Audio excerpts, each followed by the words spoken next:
Ni kwa nini dunia inaharibika? Siku hizi dunia inakosa amani, dunia inaharibika, dunia inakosa mwelekeo, dunia inajitegemea kivyake.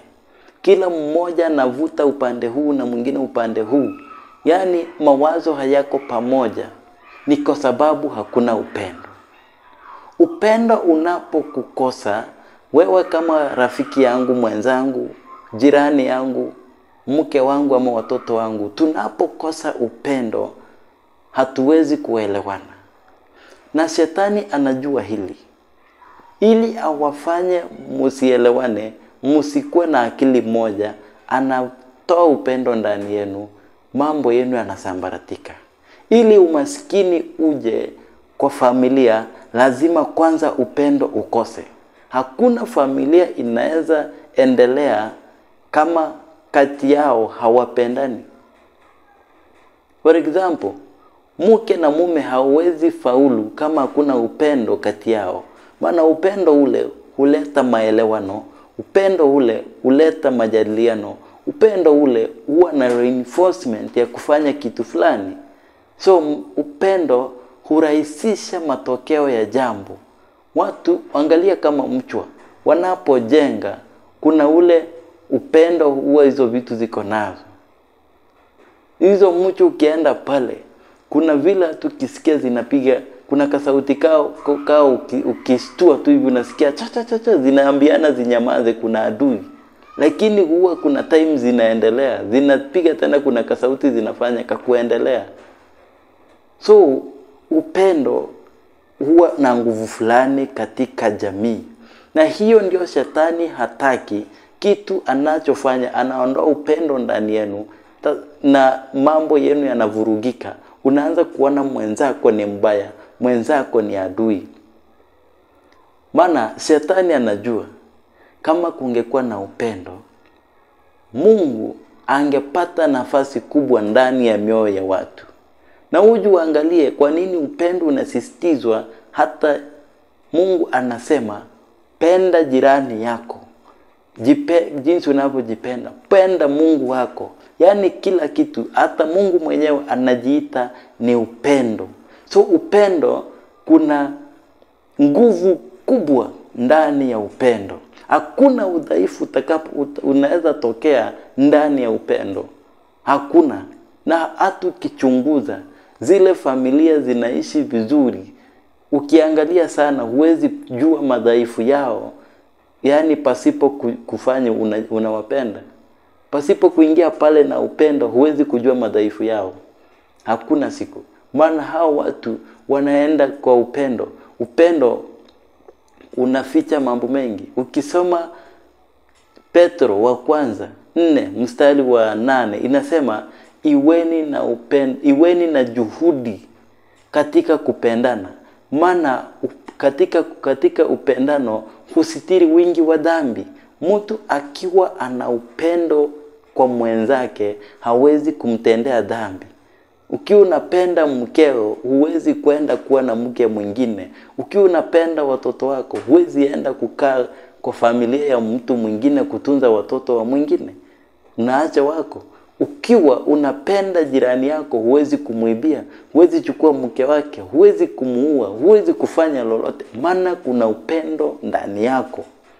Ukiwa unapenda mwenzako, utakapoona anapotelea, anaenda njia isiyo sahihi, utamrekebisha. Na kwa sababu ya upendo, yule mtu naye hata kuwa na maswali juu ya kile ambacho umemwambia. Maana kuna upendo kati yenu. Wakati kuna upendo, kuna uelewano zaidi. Na masikio ya mtu hufunguka sana wakati kuna upendo. Wakati ninajua unanipenda na mimi nakupenda, masikio yangu yatafunguka zaidi kukusikiliza kuliko vile nitasikiza mtu ambaye najua hanipendi na simpendi. Wakati tunapendana, wakati unanipenda na nakupenda, masikio yangu huwa yanafunguka zaidi kukusikiliza. Ndio maana hata Mungu anasema na wapenda wanipendao. Sawa? That's why na Mungu anasema ninawasikiliza sana hao wanao nitafuta. Kwa sababu ukiwa unatafuta Mungu huwezi kumtafuta kama unamchukia. lazima umtafute kama unampenda. Na kitu kingine, ukiwa unapenda mtu, imani yako inakuwa ndani yake 100% sure that unamwamini huyu mtu, ndio maana unampenda. Huwezi penda mtu kama humwamini. Kitu cha kwanza, huwezi penda mtu kama humwamini. Lazima tena imani iwepo kwa mtu. So shetani anajua hili, anaondoa upendo kwa watu ili wakosane na Mungu. Maana once tu umekosa chembe ya upendo, maana hata neno linasema kwamba ujapokuwa unaweza omba kwa bidii, ujapokuwa unaweza toa vitu vyako zaidi, ujapokuwa unaweza fanya nini, lakini bila upendo nothing, huwezi kuona mbingu. So to means unaweza fanya vitu vingine kwa kujipendekeza ili society ione, lakini ndani yako hupendi huyo mtu na hupendi. Unaweza enda kwa matango ukatoa pesa kwa wingi zikasaidia msiba, lakini hiyo ni hali ya kujipendekeza. Ungekuwa na upendo, mtu huyu ungemsaidia akiwa hai. Sawa? Najua unanipata vizuri na utakasirika. Unaonaga watu wanakufa. Mtu akifa, mtu akiwa mgonjwa, kwenda kumuona hospitali huwezi enda. Kwenda kumuona kwake huwezi enda. Kufanya chochote hata kumununulia Panadol ya 20 bob huwezi mnunulia. Hata ukimpatana kwa njia, hata lift huwezi kumpa. Lakini kwa sababu kuna unafiki ndani yetu, hakuna upendo. Siku mtu huyu anakufa, magari yanatolewa, ma Probox, ma Range Rover, ma Land Cruiser, ma Volkswagen, ma Harrier, kila ma V8, mabasi, matatu yote yanakuja, yanabeba mwili ambao hauna faida. So unabeba hivyo, unafanya hivyo, unatoa gari lako kubwa kwenda kwa msafara. Lakini kama ungekutana mtu huyu cha ukweli kabisa, umkutane njiani, akusimamishe, akupige mkono kwamba umpe lifti, labda ungepandisha kioo, ungeshusha kioo umtazame, mwambie panda kwa gari. Ungepandisha kioo na upige moto uende. Ungesema atakuchafuria gari. Lakini anapolala ama anapokufa, wewe huenda na gari lako, Land Cruiser, Range Rover, aina gari yenye uko nayo, na unabeba marehemu. Unajitolea kwa watu, unasubiri sifa za wanadamu wakusifia kwamba fulani ni mzuri. Ni mzuri wakati mtu amekufa. Sawa? Ndio maana Bible inasema iwapo utatoa nini, utafanya nini, utafanya chochote bila upendo, mbingu hauioni. So ukiwa umesaidia watu wa msibani kufika somewhere, kufanya nini, haimaanishi ulikuwa unampenda marehemu. Huyu aliyekufa umaanishi unampenda. It is unafiki uko ndani yako. Wataka kujionyesha tu watu waone una upendo naye, lakini cha ukweli hata yake amuka hapo. Ndio maana marehemu wengi hawaamuki. Wangeamuka ni kuna wengine wangetoka waseme mimi kweli kama ni hiyo, hawakai. Ama marehemu angekuwa na maswali, hakuna mtu angesimama hapo kwa unafiki. Lakini kwa sababu ya unafiki, hakutaka kujionyesha, lakini mtu huyu humpendi, tofanya hivyo. Na ndio maana Mungu anasema utafanya yote, lakini pasipo upendo ndani yako, mbingu haioni ng'o. So love ina create mambo mengi, inaonyesha mwelekeo mzuri. Upendo ndio huonyesha njia. Upendo ndio una direction. Without love no direction. Mtu yeyote asiye na upendo huwa gizani. So upendo huleta mwanga. Unapopenda mwenzako, na si eti upende mwenzako kwa sababu ya kile, maana kuna mwingine mnafiki anaweza akakupenda kwa kile ulicho nacho. Yaani anapenda kile ulicho nacho, sio wewe. For example, tuna wanawake ambao anapenda pesa ulio nayo kuliko wewe. Kuna wanaume anapenda mali yake kuliko mke wake. Hata nimewahi uliza wanaume wengi wenzangu, kauliza, je, wewe unapenda nini? Mtu anakuambia anapenda ng'ombe zake, anapenda watoto, anapenda labda gari lake, mke wake anakuja last huko, anapenda mke wake wa mwisho. Lakini kama angekuwa na upendo kwa mke huyu, angesema napenda mke wangu, napenda hiki na hai. Lakini wengi wao tunaishi kwa sababu ya watoto, wengi wao hatuishi kwa sababu tunapendana. Ukweli si uko hapo? Si unajua hata leo hii uko hapo? Nikikuuliza wewe kwamba uniambie unapenda nini, utaweza kuniambia gari lako, pesa, nini? Lakini je, hata Mungu siku hizi anasauliwa. Unakumbukaga Mungu huko mwisho? Nasema napenda pesa yangu, napenda biashara yangu, napenda watoto wangu, napenda mke wangu, na napenda Mungu. Last. So to means no love iko pale. So upendo huunganisha mambo mengi.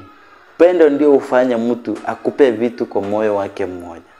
Upendo ndio unafanya tunaishi hadi leo. Kwa sababu ujiulize, kama Mungu hangeupenda ulimwengu, je, wewe ungekuwa wapi? Kwa sababu ya upendo, Mungu alihesabu dhambi zetu kwamba ni kitu bure, akatoa mwanawe ili tuwe safi, tuwe salama. Sawa? Kama Mungu hangekuwa na upendo ndani yake kwa ajili yetu, sisi hatungekuwa na maana mbele zake. So to means ukiwa na upendo, huwezi kuhesabia mwenzako makosa. Mtu akikosea, ukiwa unampenda, unajisukuma, inafika mahali unasahau. Yaani kifua chako huwa ni rahisi kuachia hasira ipotee kwa ajili ya yule unayempenda. For example, ukiwa unachumbiana na mwenzako, alafu bahati mbaya akakuangushia simu, huyu mwenzako akashika simu yako ikateleza, ikaanguka kighafla. Hiyo simu ikianguka ipasuke. Ukiwa unampenda na moyo wako wote, mnaweza kosana? Hamkosani kwa sababu simu imepasuka. Kwanza you are the first person to tell him pole. Unamwambia pole. Hii itapatikana kiurahisi tu na mnasameheana na mambo inaendelea. Ukiwa pale kwa mahusiano ya uchumba, mtu akakukanyaga, mwenzako akakukanyaga, unakuwa wewe ndio, yani wewe mkanyagwa, unaambia mkanyagaji pole. Because you love him.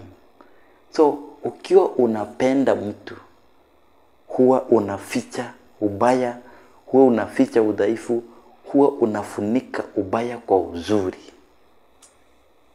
That's right. Mtu ukiwa mnapendana, kile unafanya ni kuficha ubaya wake kwa uzuri. Mtu akifanya mabaya, kama ni mmeo, huwezi nenda kusema anywhere. No. Unaketi chini na yeye unamwambia, na mkiwa na upendo mnaelewana na mnamaliza vizuri. Lakini mwenzako kama hana upendo, hata ukimketisha chini, mkikaa mnaongea, mwisho mnamalizianaga kwa mangumi, mateke na kupigana na kufukuzana kabisa. Maana anajua hakuna upendo wote, nawe ndani yako hauna upendo. So mnachoenda kukijadili ni kinyume na kile mnachokitaka. You see, in these phones, hizi simu zetu, ukiweka wrong password inakataa. Hata kama simu ni yako, ukiweka wrong password inakataa. So upendo ni kama password kwa maisha ya mwanadamu. When you have love, unapata mambo yanaenda vizuri. Nikasoma Biblia sehemu moja katika kitabu cha Mithali, ikasema kwamba Mungu huwaondolea wale awapendao maovu na kuweka kwa watu badala yao, yani mtu anapata mateso fulani kwa niaba yako. So ukiwa na upendo ndani yako, Mungu anazuia vitu vingine kuja kwako. Vitu viovu vichafu vinatoka kwako, vinaenda kwa wengine, unavisikiaga tu kwa jirani. Maana si mambo yote yanatendeka kwa jirani ni yangempata. Unaweza kana jirani anaweza lala njaa, lakini hii njaa anayolala ni kwa sababu yako. Kwa sababu umependa watu, umefanya juu chini. Ukienda kwamba unalala njaa, kunatokea na mtu anakupa chakula for free, anakuambia nilikuwa nasikia nikubariki na hii, na anakupea. Na anakuwa forced ndani yake, lazima afanye hivyo. Na anafanya. Unaweza kuwa na problem na pesa. Unasikia tu mtu anaforcewa anakutumia pesa kile kiwango unachokitaka because of love. Na mtu anaweza kosa pesa, mwenye anafanya kazi, anafanya everything. He is very hard working, lakini hana pesa. Lakini wewe unafanya kazi kidogo na unapata pesa. So ile pesa angepata inakuwa converted to you because you have love. When you don't have love, unapoteza vitu vingi.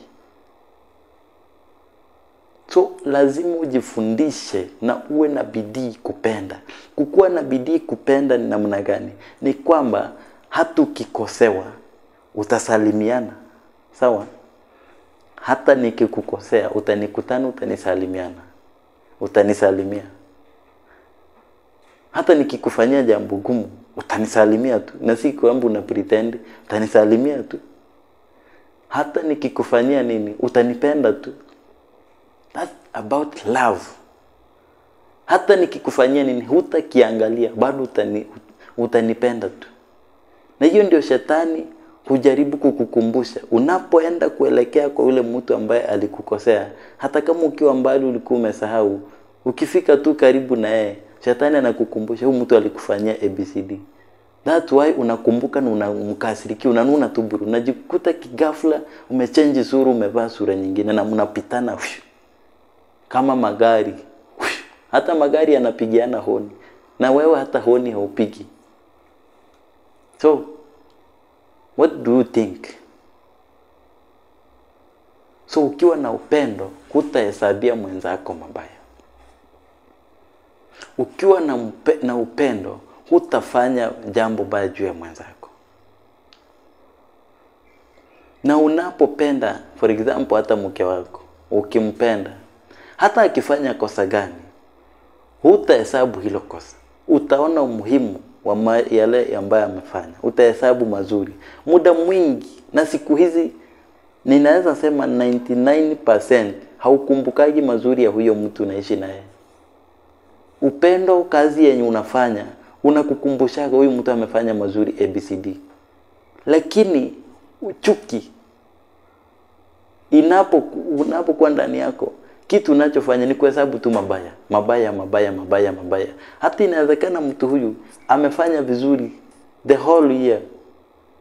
Mwaka mzima anakufanyia vizuri, anakutendea vizuri, anakusaidia zile vitu ambazo zingekusumbua unasaidiwa. Lakini kajambo kamoja, kagilasi tu kanaanguka chini kanapasuka, kanaharibu mambo yote. Unasema huyu mwanamke ananisumbuaga, huyu mtu ananisumbuaga, huyu mwanaume ananisumbuaga. No, ni kukosa upendo. Ukikosa upendo, utahesabu mabaya. Hakuna siku utakuwa katika orodha yako mambo mazuri. Huwa nasema ujifundishe kulazimisha upendo ndani yako. Yaani uifanye iwe tabia yako. Halafu utahesabu mazuri kwa jirani yako. Shukuru Mungu basi hata kama hakupei chumvi. Huyu jirani yako anayeishi hapo, watu wanapotaka kuja hata wabaya kwako, hata kukuvamia, wanasema hapo watu ni wengi, tutakamatwa. So jirani yako anaongeza hesabu ya kutishia watu ambao wangekuvamia. Imagine watu wangekuja hapo wakuvamia kama ungekuwa mwenyewe hauna jirani wakutoa hata kile ulicho nacho. Lakini wakiangalia hivi wanasema hapo watu ni wengi, tutaweza kamatwa haraka. So huo uko wingi huo, jirani anaongeza idadi ya watu wakuwa wengi, hauvamiwi.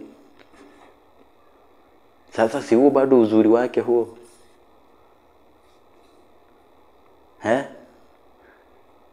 So hata licha hiyo anakusababisha ufanye kazi zaidi, asija akakupita.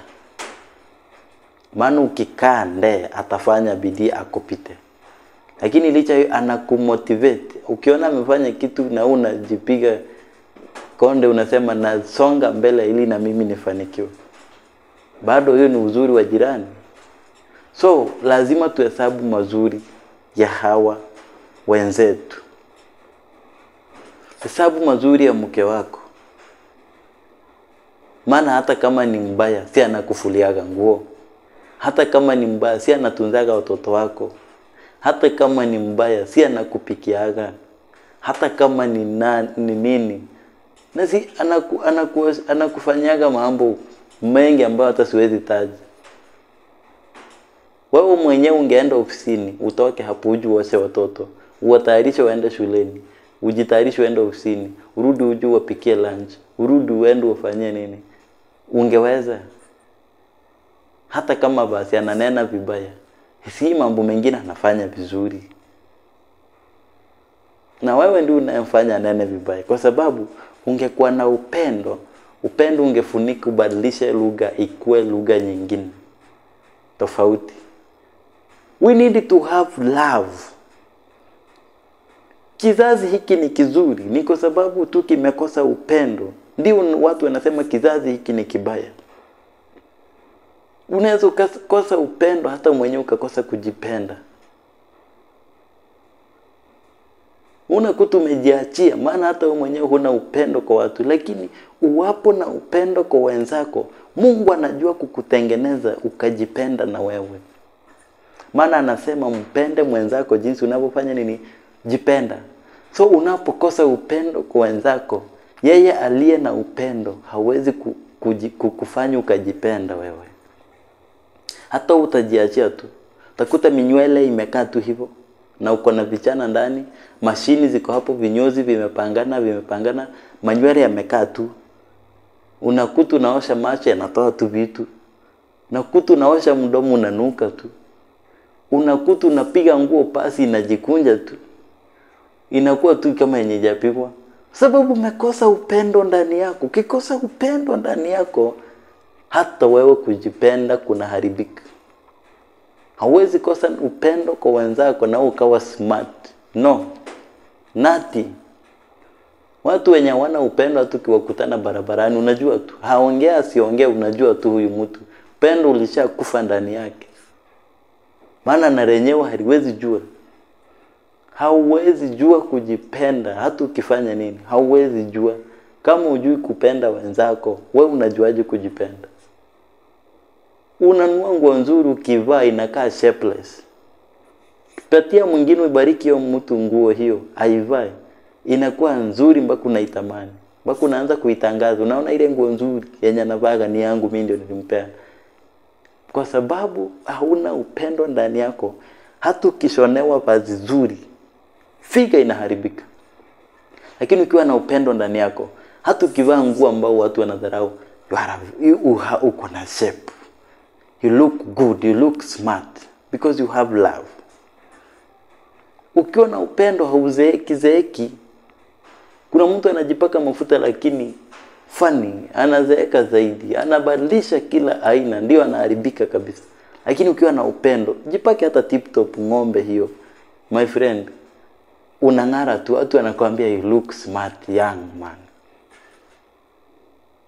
So tukiwa na upendo, unatuwezesha kukaa ndani ya Mungu na amani.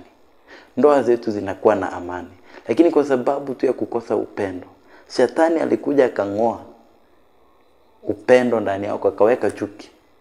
Hasa unatafuta yule mke mlioana, hakuna. Upendo umeshapotea. Yale maneno mazuri mlikuwa mnaambiana yamepotea. Sasa umebaki kama ndume mbili. Ingawa sasa ni ya kike na ya kiume zinapigana hapo ndani. My friend, we need to search for love. Tutafute upendo kwa bidii. Fanya juhudi. hata kama huwezi, bembeleza mkeo, bembeleza mmeo, mnenee maneno mazuri. Watu wengine wanakaa kama kambi ya jeshi, ni hopu hup hup hup, ni mabuti wanavaa asubuhi, mabuti wanavaa kwa uso wao. Yaani mtu unamkutana wanakaa na mume wake, lakini ni kiatu cha kichwa na kiatu. Sura inakaa kama ile buti ya wanajeshi. Yaani ukimwangalia sura hivi, unaona kama ni buti ya mwanajeshi fulani. So ni kupigana tu kumebaki.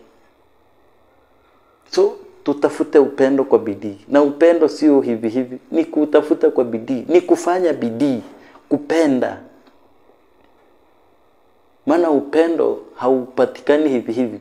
Unafanya bidii. Mwenzako akikukosea, fanya bidii kumpenda. Yaani lazimisha. Reinforce, hata kama ni kuzungumza, force them. Siku ingine nikasema, mavitanda tunayo yanunua ma 6x6. Yanaforce watu kutengana katika ndoa. Maana mwenzako analala huko, wewe unalala huko. Mtu amelala huko, futi 5 hapa katikati.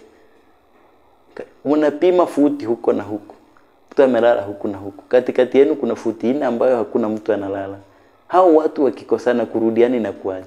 Nikasema wanandoa wakuwe at least, yani maximum ya kitanda ikuwe 4x6. Hii imeenda sana. Ikiwezekana ikuwe 3x6. Maana mkikosana mtakutana usiku. Mungu ni wa ajabu.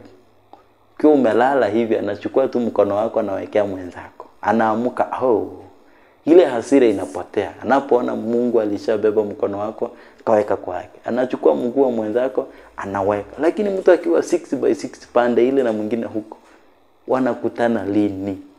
Watu wanaweza maliza mwaka bila kuongea na wanaishi pamoja. So tujiangalie, kuna vitu vingine vinakuja ndani ya maisha yetu ya kutusababisha tutengane forever. Tunaishi pamoja, watu wanatuona, tukikutana kwa masherehe, tunatembea pamoja, tunafurahi, tunasema huyu ni mke wangu, lakini ndani ya bedroom kuna siri kubwa. By the way, siri ya bedroom ni kulainisha mambo exactly.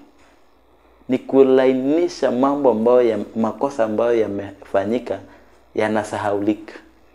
Yaani unapoingia bedroom unakuta mambo yanasahaulika. Unasahau mwenzako alikufanyia nini, mwenzako alikufanyia hii. Hiyo ndio maana ya bedroom. Inafanya usahau ubaya, weke uzuri. That's why ukiangalia vizuri, mkiingia kwa nyumba yenu wewe na mke wako, hakuna mtu anauliza maswali. Maana wanajua direct bedroom. Hata mtu akikuja kuwatafuta, anatafuta bedroom. Maana anajua hapo ndipo uhusiano unatengenezwa. Lakini